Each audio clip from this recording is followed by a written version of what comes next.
This is Subin Yoon from CKF Book Club Division. The Lately Worm of the Spindleston Heugh.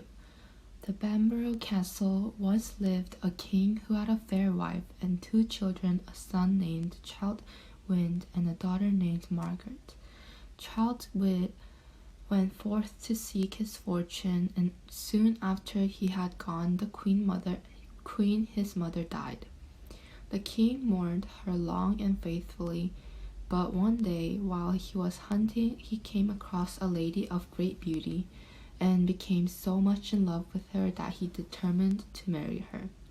So he sent word home that he was going to bring a new queen to Bamborough Castle. Princess Margaret was not very glad to hear of her mother's place being taken, but she did not repine, but did her father's bidding, and at the appointed day came down to the castle gate with the key all ready to hand over to her stepmother. Soon the procession drew near, and the new queen came towards Princess Margaret, who bowed low and handed her the keys of the castle. She stood there with blushing cheeks and eye on ground, and said, "Oh, welcome, father dear, to your halls and bowers, and welcome to you, my new mother, for all that's here is yours." And again she offered the key. One of the king's knights, who had escorted the new queen, cried out in admiration, "Surely this northern princess is the loveliest of her kind." At that, the new queen flushed up and cried out, "At least your courtesy might have accepted me." And then she muttered below her breath, I'll soon put an end to her beauty." That same night the queen, who was a noted witch, stole to a lonely dungeon wherein she did her magic, and with spells 3 times 3 and with passes 9 times 9, she cast Princess Margaret under her spell, and this was her spell: "I wear ye to be a lately worm, and borrowed shall ye never be, until Childe Wynd, the king's own son, come to the Heugh and thrice kiss thee. Until the world comes to an end, borrowed shall ye never be." So Lady Margaret went to bed a beauteous maiden, and rose up a lately worm. And when her maidens came in to dress her in the morning, they found coiled up on the bed a dreadful dragon, which uncoiled itself and came towards them. But they ran away shrieking, and the lately worm crawled and crawled, until it reached Heugh, or rock of the Spindleston, round which it coiled itself, and lay there basking with its terrible snout in the air. Soon the country round about had reason to know of the lately worm of Spindleston Heugh, for hunger drove the monster out from its cave, and it used to devour everything it could come across. So at last they went to a mighty warlock and asked him what they should do. Then he consulted his work and his familiar told them, "The lately worm is really the Princess Margaret, and it is hunger that drives her forth to do such deeds. Put her aside for 7 nights, and each day as the sun goes down, carry every drop of milk they yield to the stone, threw at the foot of the Heugh, and the lately worm will trouble the country no longer. But if ye would that she be borrowed from her natural shape, and that she who bespelled her be rightly punished, send over the seas for her brother Childe Wynd." All was done as the warlock advised. The lately worm lived on the milk of the 7 kind, and the country was troubled no longer. But when Childe Wynd heard the news, he swore the lately worm lived on the milk of the.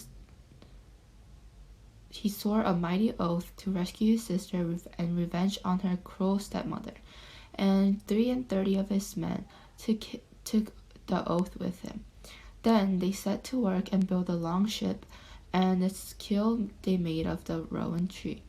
And when all was ready, they out with their oars and pulled sheer from Bamborough Keep. But as they got near the keep, the stepmother felt by her magic power that something was being wrought against her, and she summoned her familiar imps and said, "Child Wind is coming over the seas. He must never land, raise storms, or board the hole. But no how must he touch shore." Then the imps went forth to meet Child Wind's ship. But when they got near, they found they had no power over the ship, for its keel was made of the rowan tree. So back they came to the Queen Witch, who knew not what to do. She ordered her men at arms to resist Child Wind if he should land near them, and by her spell she caused the Lately Worm to wait by the entrance of the harbor. As the ship came near, the worm unfolded its coil and, dipping into the sea, caught hold of the ship of Child Wind and banged it off to the shore.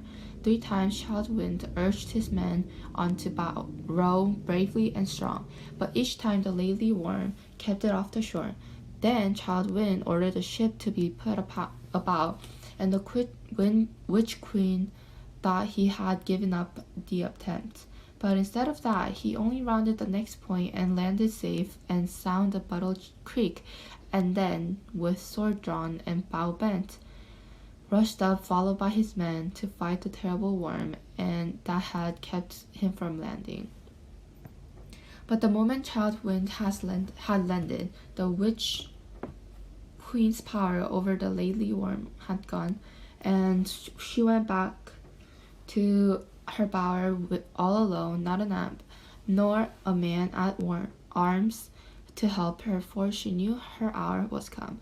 So when Child Wind came rushing up to the Lately Worm, it made no attempt to stop him or hurt him, and just as he was going to raise his sword to slay it, the voice of his own sister Margaret came from its jaws, saying, "Oh, quit your sword, unbend your bow, and give me kisses 3.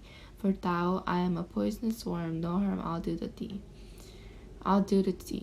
Child Wind stayed his hand, but he did not know what to think if some witchery were not in it.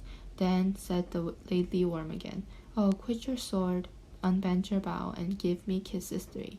If I'm not worn ere set of sun, one never shall I be." Then Child Wind went up to Lately Worm and kissed it once, but no change came over it. Then Child Wind kissed it once more, but yet no change came over it. For the 3rd time he kissed the loathsome thing, and with a hiss and a roar, the Lately Worm reared back, and before Child Wind stood his sister Margaret. He wrapped his cloak about her and then went up to the castle with her. Then when he reached the keep, he went off to the Witch Queen's bower, and when he saw her, he touched her with a twig of a rowan tree. No sooner had he touched her than she shriveled up till she became a huge ugly toad, with both staring eyes and horrible hiss. She croaked and she hissed, and then hopped away down the castle steps.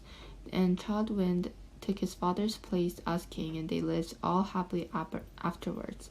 But to this day, the loathsome toad is seen at times haunting at the neighborhood of Bamborough Keep, and the Witch Queen is a lately toad.